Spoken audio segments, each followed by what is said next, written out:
सबसे पहले TV9 पर पाकिस्तान को जवाब देने वाले इंटरव्यू की बात करते हैं। TV9 के साथ कश्मीर में है असदुद्दीन ओवैसी। उन्होंने कहा कि पहलगाम के गुनाहगार इंसान कहलाने के लायक नहीं है। पहलगाम पर मेरे पास शब्द नहीं है, कहा असदुद्दीन ओवैसी ने। धर्म पूछकर गोली मारी गई, ये कहा है असदुद्दीन ओवैसी ने TV9 भारतवर्ष के साथ एक एक्सक्लूसिव बातचीत में। ओवैसी का यह भी कहना था कि पहलगाम में जो घटना हुई उसको लेकर शब्दों की कमी पड़ रही है कि क्या कहा जाए उस तरह की घटना हो। हम यहाँ पर बैठे हैं, कुछ लोग ऐसे ही एक दिन पहले उस हमले के शिकारे में बैठे थे, इसी डल झील से गए थे वहाँ पर पहलगाम।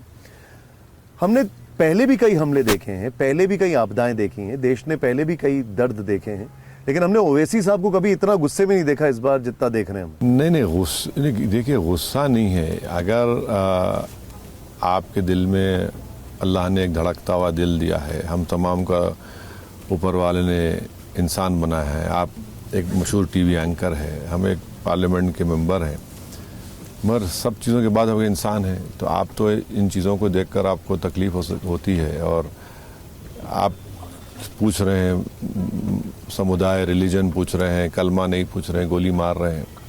ये तो इन लोगों को इंसान बोलना तो दूर की बात, इनको क्या बोलना समझ में नहीं आ रहा है। तो जो हरकत की गई है तो ये तकलीफदेह बात है। और मैं तो जब सोचता हूँ कि उन परिवार पे क्या गुजर रही होगी, इतने दिन हो गए, मगर अब ये गम ऐसा है कि ज़िंदगी भर उनको झेलना है। और वो जो 2 बेटियां हमारी विवाह हो चुकी हैं, वो लेफ्टिनेंट नेवी के ऑफिसर की वाइफ, ये तो बहुत ही तकलीफदेह बात है। देखिए, ये तो एक छोटा सा अंश है उस इंटरव्यू का जो हमने अभी आपको दिखाया। ये पूरी बातचीत अब से थोड़ी देर बाद 5:55 पर आप TV9 भारतवर्ष पर देख सकते हैं। कश्मीर से असदुद्दीन ओवैसी का इंटरव्यू पहलगाम हमले के बाद आपको दिखाएंगे। लेकिन आपको मैं बता देता हूं कि और कुछ क्या बातें कही हैं ओवैसी ने TV9 पर कहा, हमने सरकार से कहा कि कार्रवाई कीजिए, ऐसी कार्रवाई हो जिससे दोबारा कोई ऐसी हिम्मत ना कर सके। UN का प्रस्ताव हमें कार्रवाई का हक देता है, यह कहा है ओवैसी ने।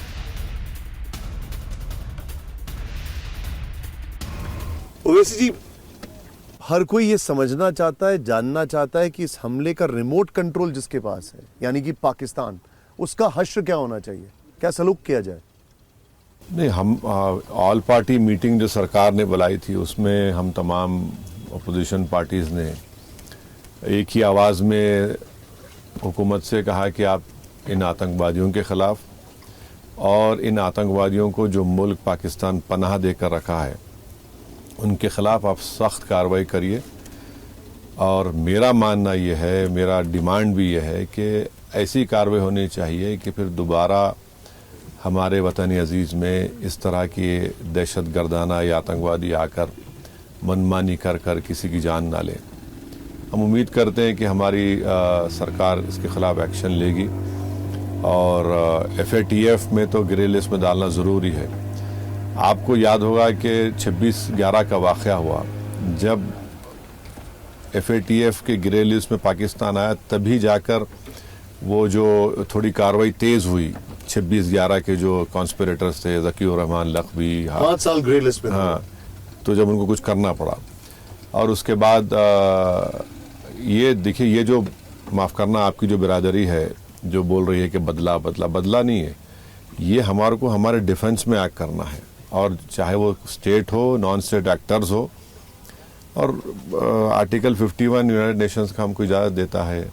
9/11 के बाद जो सिक्योरिटी काउंसिल का रेजोल्यूशन है जिसमें सब मेंबर स्टेट से कहा गया कि कोई मेंबर स्टेट अपने मुल्क में टेररिज्म को, आतंकवादियों को पनाह नहीं देगा, ट्रेनिंग नहीं देगा, फाइनेंस नहीं करेगा। पाकिस्तान मुसलसल उसकी वायलेट कर रहा है।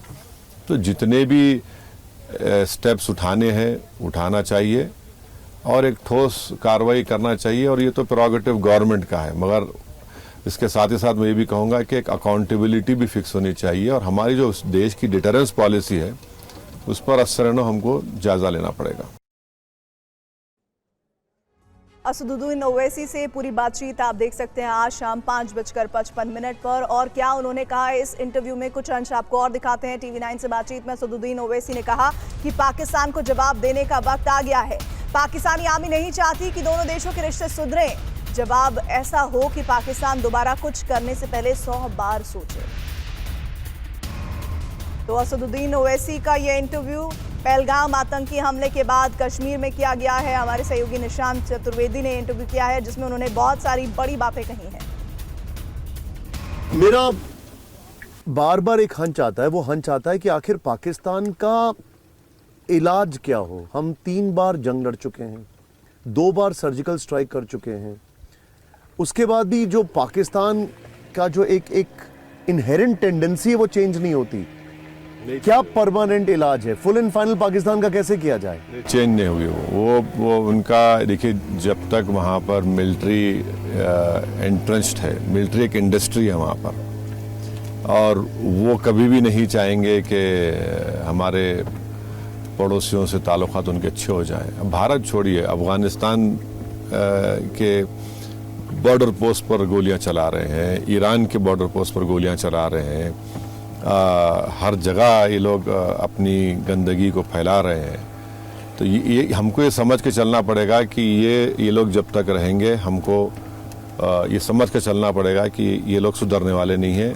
तो इसीलिए एक हुकूमत के पास ये ज़रूरी है कि अब की बार हम लोग उनको एक मौसर जवाब दें, कॉन्क्रीट जवाब दें, ताकि वो 100 मरतबा सोचें दोबारा इस तरह की हरकत करने। अगर सोचते हैं तो सोचना पड़ेगा उनको। TV9 के साथ इस इंटरव्यू में असदुद्दीन ओवैसी ने एक खास बात कही। उन्होंने कहा कि पाकिस्तान को सुधारने का वक्त आ गया है। ये फैसला भारत सरकार को करना है। सरकार के हर फैसले के साथ मैं हूं, ये ओवैसी ने साफ किया। अब आतंक पर रोक लगनी ही चाहिए। पाकिस्तान ने सीमा पार कर दी है, यानी पाकिस्तान ने सारी हदें पार की हैं और अब इस पर रोक लगाने की जरूरत है। सरकार जो भी कदम उठाएगी उसके साथ हूं मैं, ये कहा असदुद्दीन ओवैसी। लेकिन जवाब का मतलब क्या है? जवाब का मतलब आप ये कह रहे हैं कि जो पहले कर चुके हैं सर्जिकल स्ट्राइक्स, या फिर आप बोल रहे हैं कि वो सुधरने वाले नहीं है, तो कन्वेंशनल वार इसका रास्ता है क्या? नहीं, मैं कुछ नहीं कह रहा हूँ। मैं आपको लगता क्या? नहीं, देखिए ये फैसले हमारी सरकार को करना है जी। हम अपनी तकलीफ को, उन दूसरे लोगों की तकलीफ को और दूसरे लोगों की जान बचाने के लिए हम अपनी सरकार से, हमारा राइटफुल डिमांड है कि आप जो भी स्टेप लेंगे हम उसकी तायीद करेंगे, मगर होना ये चाहिए कि ये रुके, इस पर रोक टोक लगे। ये तो ऐसा तो नहीं है ना कि आप आएंगे और किसी की जान ले लेंगे। पिछले साल जुलाई में रेसी में वैष्णो देवी के पास भी 60 टूरिस्ट को गोली मारी गई थी। तो ये अब एक लेवल होता है, थ्रेशोल्ड होता है, तो बार बार उसको ये लोग